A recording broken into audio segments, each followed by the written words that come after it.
नारायण। हर हर महादेव। आज धर्ममाला में नर्मदा वर्णन मोती पिरोया जाएगा। कल जो भाग रह गया था उसके सहित द्वितीय अध्याय, दूसरा अध्याय आरंभ। श्री नर्मदा मैया का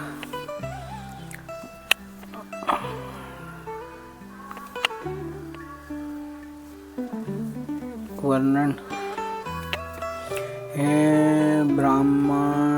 ब्रह्मांड तथा कूर्म पुराण भी कहें और यहाँ पुराण अतः ब्रह्मांड पुराण भी दूसरा कोई संबंध है जिसमें अध्यात्म रामायण भी अंतर्गत मानी जाती है। कूर्म पुराण भी उक्त समाधान की दिशा से संभव है। वास्तव में सूत संहिता, श्रीमद् भागवत एवं नारदीय पुराण आदि की विषय सूची लेकर पुराण संख्या अर्थात श्लोकों की न्यून अधिकता तथा 2 स्कंद खंड और संहिता से भेद है एवं 2 शिव पुराण आदि प्रसिद्ध होने से विद्वानों के लिए सर्वथा अनुसंधीय है। जो इस पुराण संहिता का पाठ और श्रवण करता है वो अनंत पुण्य का भागी होकर अंत में ब्रह्मलोक प्राप्त करता है। इस प्रकार पुराण संहिता वर्णन नाम का प्रथम अध्याय आरंभ। अब यहाँ से द्वितीय अध्याय आरंभ। सूत जी बोले, महर्षि व्यास ने नर्मदा जी का जो महात्म्य वर्णन किया था और हे शौनक जी जो तुमने पूछा है वही मैं तुमसे कहूँगा। मुनि श्रेष्ठ, नर्मदा के तीर्थों का विस्तार ब्रह्मा और शिव को छोड़कर अन्य कौन वर्णन करने में सामर्थ्य है। यही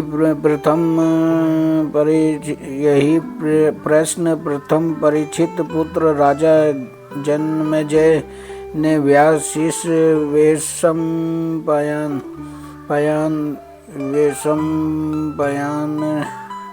से पूछा था। हे शौनक, रेवा तीर्थ से संबंध रखने वाला पुण्य वृत्ति आपके लिए वर्णन करता हूँ। पूर्व काल में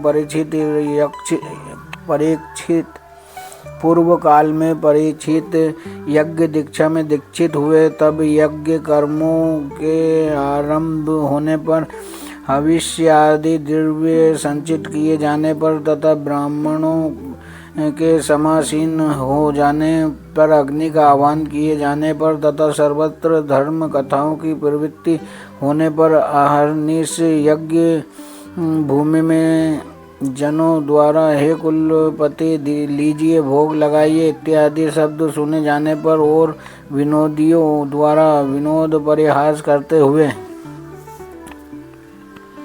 स्वर्गीय सभा के समान इस प्रकार यश के आरंभ होने पर सुखपूर्वक बैठे और वैशंपायन जी से जन्मेजय ने पूछा। जन्मेजय ने कहा, हे वैशंपायन, भगवान व्यास की कृपा से आप सब मुझे जानते हो ऐसा मैं मानता हूँ, इसलिए ऋषियों के समीप मैं आपसे पूछता हूँ। हमारे पूर्वजों का पूर्व आचरित तीर्थ सेवन आदि सब मेरे लिए कहो। मैंने सुना है वे दीर्घ काल तक अनेक प्रकार के क्लेशों का अनुभव किए थे। मेरे पूर्व पितामह पांडव में क्या हारे फिर तीर्थ के लोभ से हे विप्र वे समुद्र पर्यंत पृथ्वी पर घूमते रहे। हे तात, किसके साथ अनेक भूभागों पर विचारे वह सब कहें, मैं आपको सर्वज्ञ मानता हूँ। वैशंपायन बोले, स्वामीन जो आपने पूछा है अनग महर्षि वेद व्यास और त्रिलोचन भगवान शंकर को नमस्कार करके मैं वर्णन करूँगा। तुम्हारे पितामह पांडव द्रौपदी के साथ उत्तम कामयक वन में ब्राह्मणों सहित निवास करके विंध्याचल की ओर गए। राजेंद्र वहाँ धौम्य के शिष्य उद्दलक के अग्रगण्य होने पर महामति कश्यप तथा उनके पुत्र विभंडक महामुनि एवं गुरुजन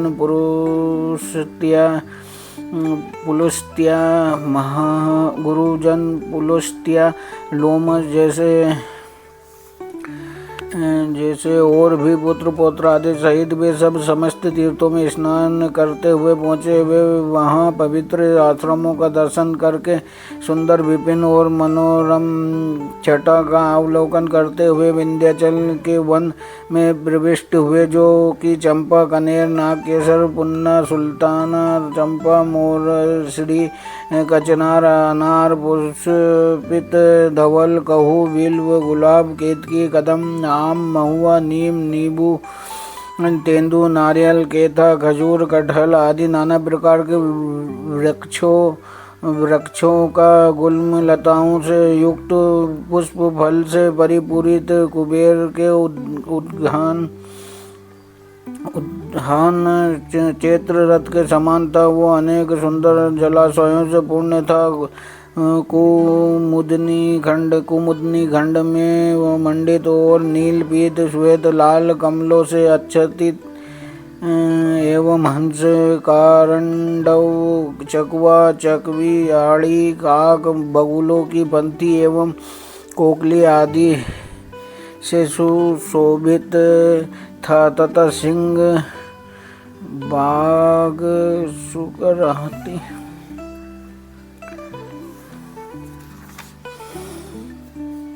विशालकाय वन में भैंसे, सुरभि, सारंग, भालू आदि जानवरों से युक्त था। भूगोल, मयूर और एवं नाना प्रकार के पक्षियों से सुशोभित हो रहा था। दुख और शोक से रहित वन था, जहाँ सिंहनी का दूध सहित हिरण पान करते थे। बिलाव और मूसक एक दूसरे के मुख चाटते थे। सिंहों के साथ हाथियों के बच्चे और मोरों के साथ सर्प कीड़ा करते थे। ऐसे सुंदर वन में पांडवों ने प्रवेश किया। वहाँ तरुण भुवन भास्कर के समान महर्षि मार्कंडेय का दर्शन उन्होंने किया। वे नाना शास्त्रों में निपुण, कुलीन, सत्व गुण संपन्न, पवित्र आचार से युक्त, बुद्धिमान, क्षमाशील, त्रिकाल संध्या जप परायण, वेद त्रय निहित मंत्रों द्वारा होम आदि में तत्पर ऋषियों से सुशोभित थे। वहाँ कोई पंचाग्नि तपते तो कोई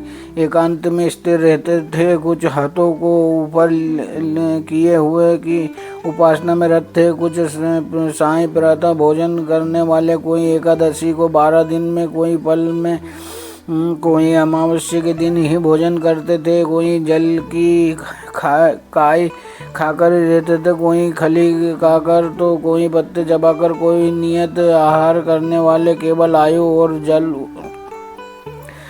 कोई नियत आहार करने वाले केवल वायु और जल ही आहार रूप में ग्रहण करते थे। इस प्रकार वृद्ध मुनियों से वे सेवित थे।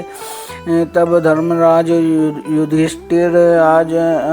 युधिष्ठिर उस आश्रम में प्रविष्ट होकर परम पद के ध्यान में स्थिर हुए। उन शांत मुनिवर का दर्शन कर प्रदक्षिणा क्रम से वहाँ सहसा दंडवत भूमि पर सामने गिर पड़े। श्रद्धानत हुए युधिष्ठिर को देखकर दृष्टि सुस्थिर करके बुद्धिमान मुनि ने पूछा, आप कौन है? उनका ये वचन सुनकर समीप में खड़े हुए बालक ने कहा, ये धर्मराज है, आपके दर्शन के लिए उपस्थित हुए हैं। बालक के उत्तर सुनकर आदर पूर्वक आगे बढ़कर मुनि ने कहा, हे वत्स, आइए आइए। उनको स्नेह से सूंघकर आसन पर समीप में बिठाया।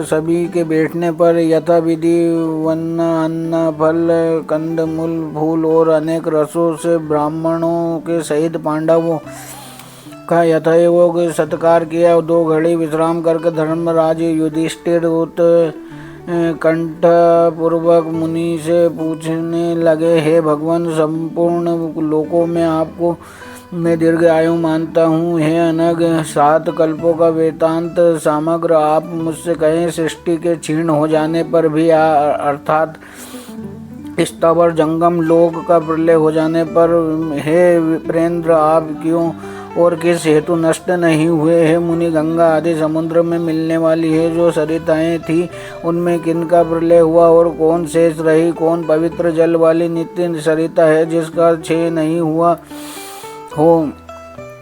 तात प्रसन्न मन से ये सब मुझसे कहें। ऋषियों सहित सभी बांधवों के साथ सुनने की मैं इच्छा रखता हूँ। श्री मार्कंडेय बोले, साधु साधु महाबुद्धिमान धर्मपुत्र युधिष्ठिर, जो तुम पूछते हो हे निष्पाप यथा योग्य, वो मैं कहूँगा। समस्त पापों को हरने वाला भगवान शिव से वर्णित पवित्र पुराण को जो भक्तिपूर्वक श्रावण करता है, उनका पुण्य फल सुनो। हजारों अश्वमेघ यज्ञ तथा सैकड़ों वाजपेयी यज्ञों से भी हे राजन वो फल प्राप्त नहीं होता, इसमें संदेह नहीं है। ब्रह्मघाती, मदिरा पीने वाले, चोर, कसाई, गोघाती भी शिव जी के वचन सुनकर सर्व पापों से कैसे मुक्त होता है, सो सुनो। सरिताओं में गंगा जी के श्रेष्ठ हैं और सरस्वती भी, तथा कावेरी देवी की, सिंधु, शालकुटी तथा सरायु, शतरुद्रा, महिम, चंबल, गोदावरी, यमुना, पायोषणी, तप्ती, सतलज पवित्र देव नदियां हैं।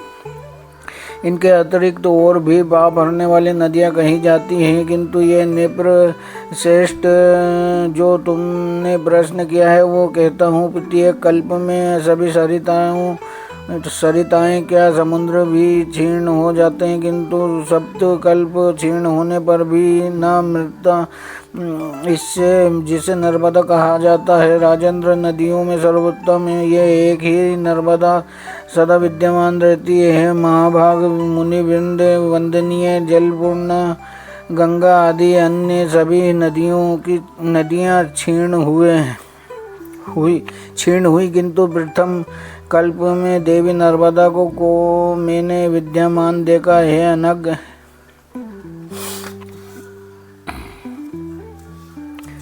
इसी से मैं तुम्हारे लिए उसका वर्णन करता हूँ। हे राजेंद्र, तीनों लोकों में आश्चर्यमयी ये विख्यात है। ये नर्मदा महात्म्य का दूसरा अध्याय समाप्त। इति अध्याय का आरंभ कल। ओम नमो नारायण। हर हर महादेव। नर्मदे हर जिंदगी भर।